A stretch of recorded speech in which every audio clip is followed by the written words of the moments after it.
I'm Lisa Kaess of Feminomics here with the Feminomics video update. In today's update, we're going to focus on three things. Number one, an economic update and today's employment report for the month of September. Number two, pieces about women in the global economy. Number three, what the Federal Reserve has to say about you and your love life.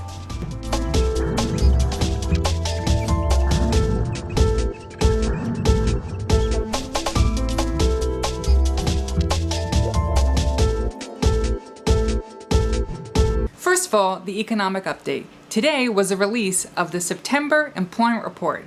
The report surprised to the downside, unfortunately. Employment growth still grew, over 142,000 of new jobs, non-farm payroll increase for the month of September. Unemployment was steady at 5.1%. However, those numbers were well below where economists thought. They thought that we'd see over 200,000 new jobs this month. What was more was that the July and August numbers were revised downward. And this came as a contrast to data that came out early this week showing big gains for car sales in the month of September, and also good news on personal income and spending by consumers. So the concern then is, where do we go from here? What is likely is that the Federal Reserve is going to just hold pat for now and not raise rates. But we don't need to despair, because generally the domestic economy is doing pretty well. A lot of the factors that were reducing growth in the third quarter were temporary. But overall, the U.S. economy still maintains a sustainable level of growth. But here's the opportunity. If you're in the market to buy a house, to buy a car, to borrow money, to invest in your business, you get a gift. Because if the Federal Reserve holds the line on interest rates again this fall, that means your borrowing costs stay at pretty low levels, in some cases near record lows. Mortgage rates are still in the 4% range, even less for adjustables. So there are still opportunities to get out there and take advantage of low rates while they remain. For the next part, I'd like to talk about two interesting pieces that came out this week.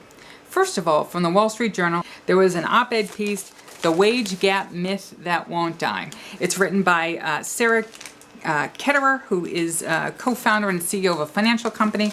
She really used a lot of traditional arguments that people use to justify why women should have lower wages. One of them that I'll point to and show everybody is, for example, on the census data from the current population study 2014, you go through a list of professions across the board, which they break out wages by sex in almost every case across the board, whether you're in a traditional area like teaching or being a receptionist or a social worker, or you're a chemist or a physician or a lawyer or a financial professional. Almost across the board, women are paid less than men doing the same thing, average weekly earnings or full-time annually. You can also look at studies by the American Association of University Women, other groups which will reference and show you that you'll be able to look up yourself. I found it very bothersome. And also quoting another person who wrote a book that the title of which was The Declining Importance of Race and Gender in the Labor Market. If you just look at the headlines today, it's really hard to sort of say that gender and race don't matter in our labor markets. If you actually compare wages of women to white men by the same areas, you can see across the board that women are, not only do women earn less, everybody talks about the roughly 78 to 81 cents, but actually when you break it down to women of color, Hispanic women, and African American women, the differences are about between 55 and 60%. So really, it's actually disrespectful and frankly not well informed. We'll come to the second study that came out this week, and this was a really interesting study by McKinsey. And they did a long-term study also with help from leanin.org, which was looking at the role of women, the value add in the global economy. And depending on how you looked at this, they talked about the general average versus the highest potential. Allowing women to participate and reach their fullest potential can help increase the global economy.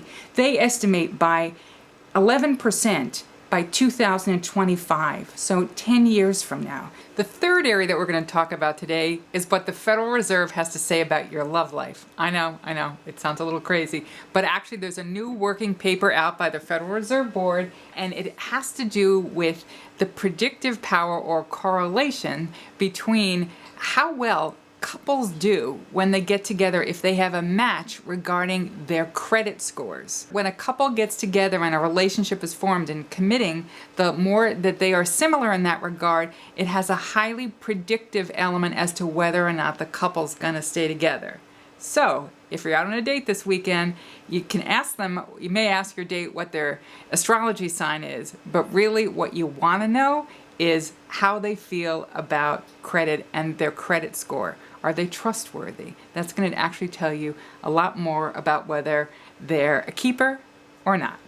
If you'd actually like some information regarding money and relationships, log on to the Feminomics website where we've done a whole series of videos with the people at about.com. For more information about these studies here, you can certainly find them on our Twitter handle, Feminomics, at Feminomics, or at the Feminomics Facebook page.